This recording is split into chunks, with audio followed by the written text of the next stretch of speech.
Bonjour à tous, ici Ponfétude, moi c'est Ponf et je suis avec Uncle. Bonsoir Ponf. Bonsoir Uncle. Comment vas-tu Ponf? Ça va super vite, c'est un peu creepy là tout de suite. Parfait. On est donc sur le tournoi Shiver.be, donc voilà, on est dans la manche numéro 2, deuxième partie. La première partie de ce Best of 7 avait été remportée par Roa. Roa qui a spawné donc en terrain vert à gauche sur Lost Temple et qui va donc jouer, une fois n'est pas coutume, elle revient souvent cette expression, une fois n'est pas coutume. N'est-ce pas? Une fois n'est pas coutume justement. Une fois n'est pas coutume, Big Up qui est donc apparu en terrain violet à droite. Donc voilà, Lost Temple, une map que tout le monde connaît, que tout le monde adore. C'est une des maps les plus balancées, j'ai envie de dire. C'était déjà le cas sur StarCraft 1. Voilà, donc une map avec une expand naturelle ici qui est assez facile à prendre ainsi qu'à défendre. On a une entrée assez large, mais bon voilà, avec quelques bunkers, un petit wall, ça passe crème. Et on a un proxy, une proxy caserne. Alors ça c'est très intéressant. Pourquoi? Parce que Roa ne sait pas que son adversaire est ici, ou alors il a dû voir passer un scout, mais a priori il mise sur le... Bon, je pense qu'il a dû voir passer un scout, sinon il l'aurait pas lancé. Bah non, parce que regarde, il a pas encore scouté. Donc non, c'est un coup de poker de la part de Roa, qui donc mise sur le fait, puisqu'on peut suivre comme ça le petit point de ralliement, qui mise sur le fait que Big Up soit ici. Et bah ça va payer, j'ai envie de dire. Non mais c'est-à-dire qu'ils ont, les 3 dernières parties qu'on a commentées, ils ont passé leur temps à se faire les coups les plus tordus possibles, imaginables en terrain. Donc là on recherche un petit peu d'originalité. Un face banshee cloqué, ça n'est pas assez. Donc maintenant on pond carrément une baraque au hasard. On est chaud, je veux dire. Hein, et ça va être probablement du Reaper d'ailleurs. Est-ce que ce sera du Reaper? Oui, ouais. C'est du Reaper. Donc voilà, on est avant le patch. Donc les Reapers n'ont pas encore été nerfs, donc c'est encore une unité viable. Je vous rappelle que le patch est apparu mercredi et que donc il va un peu changer la donne. Et on a un bunker, donc c'est un bunker Reaper push qui est lancé par Roa. Cependant, voilà, petite erreur de timing puisqu'il y a un marine qui va se devenir à bout assez facilement de ce SCV, ce qui va calmer tout le monde. En fait, je pense qu'il aurait peut-être dû le faire, bah je sais pas. Un petit peu hors du champ de vision. Un petit bunker ici pour sécuriser et après balancer son truc. Le Reaper qui vient foutre la merde. Et donc voilà. Qui devrait pouvoir très bien s'en sortir contre le marine, hein, puisque ça inflige des dégâts bonus aux unités légères de toute façon. Ça trichote un marine, je crois. C'est à peu près ça, ouais. Je crois que t'as raison. Donc voilà. C'est étrange, ça triche. Ouais, trichote un marine, trichote un SCV. Donc voilà, malheureusement j'ai l'impression que deux Reapers. Voilà, 2 Reapers qui vont pouvoir quand même venir à bout de ces 2 marines. Les marines vont commencer à être mal là. Enfin, il y en a un 3ème qui va sortir immédiatement. Ils vont se faire niquer là.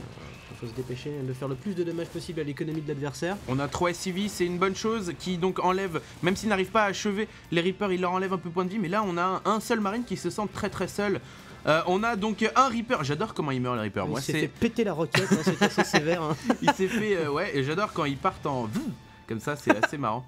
Donc comme un ballon de baudruche dont on a lâché dans l'extrémité.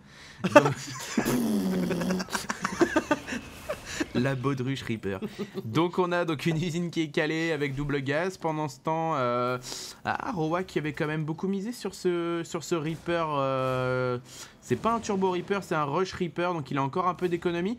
Mais voilà, là il faut qu'il inflige vraiment des dégâts parce que sa technologie reste quand même pour l'instant assez... je pense qu'il basique, n'est-ce pas? Voilà, et il a surtout pour l'instant pas gagné vraiment... je pense pas qu'il soit au score vis-à-vis des pertes de son adversaire. Il faudrait voir combien de SCV il a buté depuis le début de la partie, je crois qu'il y a on peut voir ça on peut le voir sur les unités, ouais on voit que... Ouais non, Big Up qui a quand même 2 SCV de plus que son adversaire, donc... Là, clairement, Roa, il est derrière économiquement.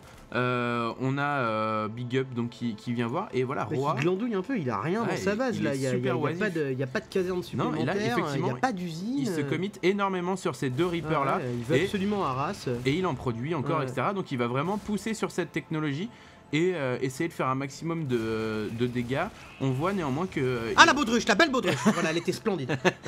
On voit que Big Up, voilà, il mine quand même plus. Donc là, j'aimerais devrait dire à Roa d'arrêter en fait. Je vous demande d'arrêter.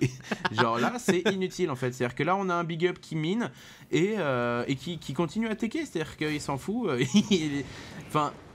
Roa ne fait pas assez de dommages à son adversaire. Même s'il tue des SCV, il prend quand même beaucoup de retard sur la partie. Ça suffit, Roa. Arrête. Donc voilà, finalement Roa qui passe devant, ouais, c'est kiff-kiff au niveau de l'income. Et il continue sur les il s'acharne. Ouais, là il y a un Hélion. C'est-à-dire que bientôt il va y avoir un petit tank en mode siège, hein, donc il va avoir une petite surprise, notre copain, je veux dire. Ça va lui faire tout drôle, un obus de 44 mm dans le. En plein dans la tronche, là, directement. Ouais, et il est mignon avec ses petits réacteurs et ses pistolets à bouchon. Et ben voilà, Napalm, qu'est-ce que tu fais là? Petit tas de cendres. Donc voilà, un Hélion qui a rebooté de manière assez. Ah bah non, il y a encore 2 ici.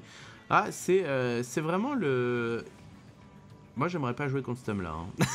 Il n'a aucune limite dans le Reaper. Petit problème technique, donc voilà, on revient donc sur la base de Big Up et avec un Roa qui continue sur les Reapers. Et on n'a pas l'impression qu'il cherche à changer de technologie. Quoique il construit un spatioport, donc on va probablement... On est sur du 2 gaz. Il est où son spatioport d'ailleurs? Il a pas de spatioport. Non, c'est Big Up qui construit un spatioport. Autant pour moi, pas de spatioport, donc on a néanmoins une usine. Donc voilà, on a quand même pas mal d'argent de la part de Roa. Roa qui a produit que des Reapers depuis le début de la partie, n'est-ce pas, ce qui est assez économe finalement. Et donc on a un Roa qui quand même domine son adversaire à partir de maintenant sur les revenus. Il est à 150 de minerais en plus par minute sur 400, c'est énorme, c'est un tiers. Donc là, effectivement, peut-être que à la longue, le faucheur Arras, Reaper Arras, aura porté ses fruits. Sachant que ça doit être un truc assez difficile à mettre en place parce que il faut micro-gérer tes Reapers dans la base ennemie, il faut faire gaffe à justement que ça ne se produise pas, j'allais dire, mais ça s'est produit. Je me suis complètement trompé. Mais non, effectivement, c'est quelque chose d'hyper difficile à mettre en place, quoi, parce que va gérer ta base en ayant 3 mecs avec des roquettes attachées dans le dos dans la base ennemie, c'est un petit peu compliqué, quoi. J'avoue. Et donc on a Roa qui expande pendant ce temps. C'est Roa qui finalement prend une assise. Et là voilà, faut voir qu'il two-shot avec ses Reapers les marines. Donc voilà. On a donc un Roa qui va expandre et qui va asseoir son avantage économique. Et qui continue les Reapers. Donc on a un Big Up qui est ultra persévérant, mine de rien, quoi, hein, parce que il y a vraiment moyen de faire une petite dépression nerveuse ou de péter son écran à coups de clavier sur un truc pareil quand même, et il s'acharne, il commence à tech, il se dit qu'il va finir par l'avoir parce que l'autre sacrifie son économie pour faire ça. Bon, là il est plus en train de sacrifier son économie en fait, c'est-à-dire qu'il lui manque des SCV, ça c'est clair, mais il en a quand même plus que son adversaire et il va bientôt avoir une deuxième base qui va s'ouvrir. On a Big Up qui essaye de waller avec des bunkers, c'est plutôt pas mal et il a réussi à entourer donc les Reapers à Circle. Donc voilà, on n'a plus trop de Reapers pour l'instant et c'est une Banshee. La sanction arrive pour Roa. Ouais, mais je pense que Roa l'a senti puisqu'il y a déjà 2 tourelles qui sont en production, il y a un corbeau qui va sortir. Pour lui, il s'est dit voilà, j'ai joué au con, ça pue le Banshee cloqué, il va falloir que je me défende. Et alors on va voir ce que ça va donner, mais la tourelle est en construction juste là sous les fesses de la Banshee. Je crois qu'il l'a même pas vu d'ailleurs, donc il va commencer à se prendre des petits obus de 40 au niveau de l'aile droite, n'est-ce pas? Et il s'est décalé. Il s'est décalé, et oui, et donc joli plaçage de tourelle automatisée de la part de Roa. On a donc, il inflige quand même du dégât à l'économie de son adversaire. Qui ne mine plus. Et on voit que les Banshees qui font quand même énormément de dégâts, puisque 12 de dégâts x 2, donc ça fait 24. Et donc ça permet de se débarrasser très rapidement et ainsi une tourelle lance-missile. Alors, qui croit qu'on l'a pas vu en fouine construit sous ses fesses? Non, mais c'est à lui, hein, c'est Big Up. Oh putain, autant pour moi, effectivement. Donc en gros, il est là et il veut pas du corbeau, il veut surtout pas du corbeau parce que ça donne la vision aux marines. Et voilà, et là ça va être un petit problème pour Roa parce qu'il a quand même une base qui est un mec qui est en train de camper et voilà, il construit des petits trucs tranquillou, voilà. Puis là il va s'éloigner, tout va bien. On est propre. Et donc voilà, et là voilà, on a cette deuxième base qui va peut-être pouvoir sauver Roa. Néanmoins, ça me paraît très difficile. Là, Roa qui quand même se prend un sérieux coup dur Team Marine qui est là, et là c'est qu'on voit le problème. Là peut-être juste un petit supply ici, ça lui aurait permis de voir par exemple ce genre de choses. Je pense que Rowan n'a toujours pas changé son... Ouais voilà, il avait pas changé son rally point. Et puis la stratégie change pas non plus, hein. Il continue systématiquement à faire des Reapers, malgré que l'adversaire soit parti sur du char de siège maintenant. Bon, on va voir ce que ça va donner, mais... Ouais, là on a quand même une armée qui est assez équilibrée, on a 6 marines, on a 2 chars... Ah, ça sent un peu la fricadelle sauce Biki, hein, comme on dit. Hein. Où tu sors, où je te sors, mais il va falloir trouver une solution, n'est-ce pas? Madrid, ça va encore tourner autour du trou de balle, cette histoire.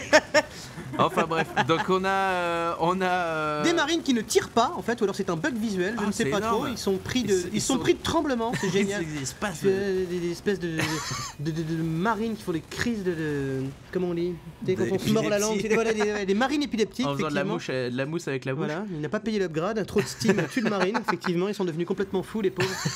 Cocaine man.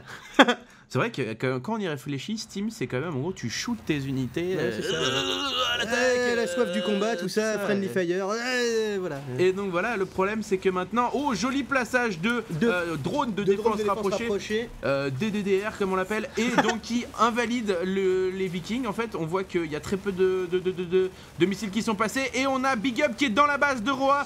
Big Up qui revient pour... Les chars qui font une petite chorégraphie au niveau du choke, c'est merveilleux, ça tourne, ça retourne. C'est du Beyoncé ça. Et je mets le doigt devant, je mets le doigt derrière, tout ça. Hélène est revenue. Et on a Big Up qui s'attaque au SCV. On voit qu'il n'y a plus de SCV là, tous les SCV de Roa sont ici et sont en train de se faire le GG. Partie de Big Up qui finalement a su résister à la pression psychologique imposée par Roa dès le début de la partie et qui s'est fait prendre à son propre jeu finalement puisqu'il a l'arroseur arrosé. Voilà, c'est ça. Voilà, il est trempé là, il dégouline, c'est terrible. Donc voilà. Il va lui falloir un petit peu de temps pour se sécher et revenir dans la partie suivante, n'est-ce pas? C'est ça. Donc voilà, c'est la deuxième partie de la manche numéro 2 du tournoi Shiver.be. J'espère que vous êtes amusés autant que nous. Le mot de la fin, Uncle? Gencive. Gencive pour la soirée, au revoir.